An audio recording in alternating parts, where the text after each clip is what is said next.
Ko'pchiligimiz bu iPhone'dagi holatlarni haqiqat deb o'ylaganmiz. O'zi bular qanchalik to'g'ri? Bu har doim vaqti davomida aytib kelingan. Aslida bularning hammasi iPhone telefonlari haqidagi yolg'on. Keyin hozir men sizlarga buni tushuntirib beraman. Birinchisi, iPhone'ingizdagi настройки va yizik va region bo'limida bu 12 345 67 so'm degani, bu Apple sizga shuncha pul o'tkazgan, faqat uni qanaqadir yo'l bilan yechib olish kerak degani emas. Haqiqatda esa bu summalar telefoningizdagi region format misolim, ya'ni raqamlar va pulli shakllarni ko'rsatib turuvchi vizual ko'rsatkich. Har bitta davlatning o'zida raqam formati mavjud. Ikkinchisi, agar siz iPhone'ingiz zaryadkasini 100% gacha to'ldirsangiz yoki 20% dan keyin ham ishlatsangiz, yonqisi tushib ketadi. Yangi iPhone'lar iOS 13 dan boshlab aqlli zaryadlash tizimiga ega bo'lgani uchun sizni telefoningiz yonqisini ushlab turadi. Ya'ni agar siz telefoningizni 100% gacha zaryadlasangiz ham telefoningiz yonqisi tushib ketmaydi.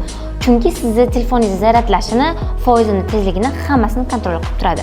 Yomqis bu batareyani maksimal sig'imi. Eslatma uchun aytaman, siz telefoningiz batareyasini yomqisi har 500 sikldan keyin tushisha boshlaydi. Bu ma'lumot Apple kompaniyasidan rasmiy olingan. Bu degani, agar siz har kuni 0% dan 100% gacha telefoningizni zaryadkaga qo'yadigan bo'lsangiz, bu degani taxminan 1,5 yil, 2 yilda telefoningiz yomqisi 80-85% ga tushib qoladi. Bu normal holat. Xudo xayringlarni bersin, telefonni ishlatishga olgansizlar-ku, mazza qilib ishlatinglar. Agar nimadir bo'ladigan bo'lsa, mana telefon cho'zga kelib yengilab oberasizlar. Hammasi oddiy. Uchinchisi, ko'pchilik o'ylaydi, agar iPhonening kamerasiga rasmni olib tutsa, telefon ochiladi deb. Yo'q, bu noto'g'ri.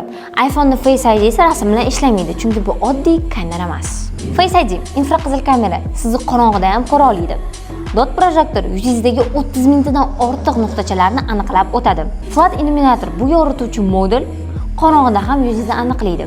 Uchida yuz xaritasi, kamera sizni yuzingizni, chuqurligini, shakl va harakatingizni o'rganadi. Face ID tirik odamni aniqlaydi.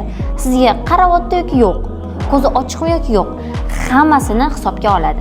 Yana shunga o'xshagan miflarga ishonib yurmaslik uchun обязательно bizga obuna bo'lib qo'ying va do'stlaringizga bu videoni jo'natib qo'yish esingizdan chiqmasin.